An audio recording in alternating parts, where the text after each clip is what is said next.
Plan गरिरहेको छु ब्लगको लागि अनि त्यही भएर के छ खबर भन्नु सबैजनालाई छ खबर सन्चै हुनुहुन्छ हजुरहरू सबैजनाले लाइक कमेन्ट सब्सक्राइब गरिदिनु होला मेरो दिदीलाई सपोर्ट गरिदिनु होला सबैजना सबै राम्रो ब्लग लिएर छिटै राम्रो ब्लग लिएर आउँदैछ स्टार्टबाट सुरु गर्छ ब्लग होइन सुरु अघि हिजो चटपटेको ब्लग गराएको थियौँ अब चाहिँ बाहिरबाट गराउने सोच्छौँ हामी चाहिँ है बिस्तारै जानु राखौँ त्यसको लागि म्यानेजमेन्ट मिलाउनुपर्छ। हेलो साथीहरू हामी जङ्गल घुम्दा घुम्दा यहाँ हाम्रो अगाडि यति राम्रो फुल पनि छ है साथीहरू।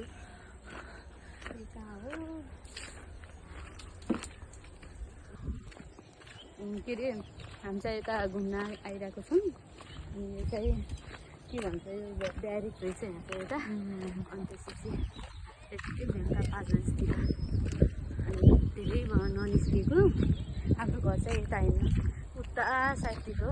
मलाई फेरि ब्यारेक दियो भने आफ्नो मान्छेको याद आउँछ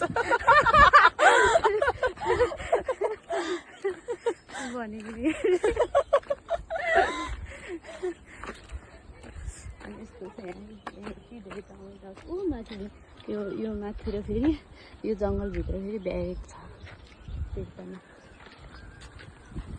त्यसमा चाहिँ हामीले ब्यारेकको होइन अनि यहाँबाट यता पनि एउटा गाउँ रहेछ हेर्न सक्नुहुन्छ हजुरहरूले होइन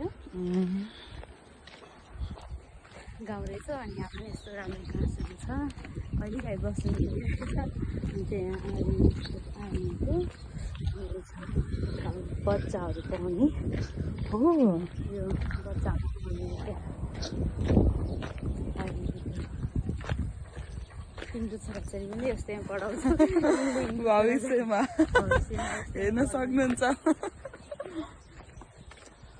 भविष्यमा हेर मन पढाउने मेरो छोराछोरी भविष्यमा अनि त्यसपछि कस्तो राम्रो देखेको है यहाँ गाउँ अनि त्यसपछि यता पनि त्यो चाहिँ आर्मीको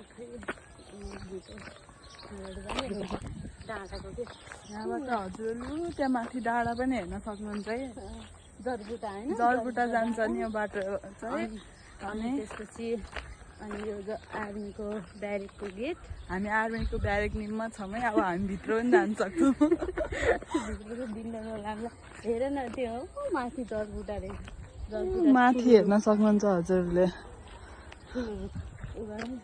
यसरी जुम गरेर हेर्नु पनि ठुलो रहेछ त्यो चाहिँ जरबुटा है त्यो एउटा मात्र रुख देखिएको साथीहरू अन्त जरबुटा अहिले चाहिँ हामी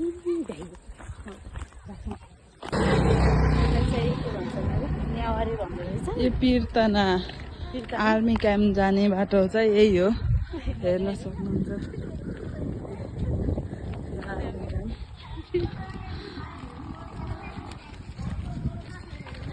दिदी हिँडिराख्नु भएको छ यता हेर्नु न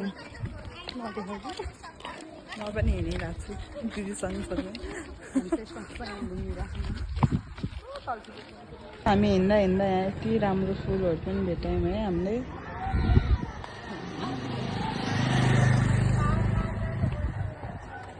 मात्रै कारण यस्तो राम्रो देख्यो कि यति ठुलो पिच छ कि यो अब के भन्ने क्या यस्तो पो त विकास भनेको यति ठुलो पिच यो फेरि पुरै एरियामा यत्रै ठुलो पिच छ क्या यहाँ होइन सुर्खेतको सबभन्दा राम्रो बाटो भन्छ मलाई हामी चाहिँ दही चिउरा खाने भनेर यसरी दही चिउरा लगेर अब यो पछि बनाएर खान्छौँ कस्तो हुन्छ त्यसको रिभ्यू चाहिँ यिनले दिन्छु अनि है कति राम्रो छ यो बाटो हेर न बाटो यो ठाउँको बाटै लोभ लाग्दछ अनि यहाँको को गरे के अरे नियर के मनमाया ढकाल हुँदाखेरि भएको बाटो हो त्यही भएर सुर्खेतमा चाहिँ काङ्ग्रेसलाई एकदम धेरै मान छ काङ्ग्रेस एमालेलाई त्यही भएर जित्न पनि यिनीहरूले नै जिते तर हामी तर घन्टी हो। हामी चाहिँ घन्टी नै है। अहिले चाहिँ हामी घन्टीलाई नै जिताएको होइन। हो। हामी चाहिँ अहिले घन्टीलाई नै जिताएको। तर यो बाटोको विकास चाहिँ नगरेको होइन, गरेको भन्नुपर्छ। यसलाई पनि यस्तो राम्रो छ यो पनि, सबै ठाउँमा छ यो एरियाभरिमा होइन यत्रो बाटो। त्यो चाहिँ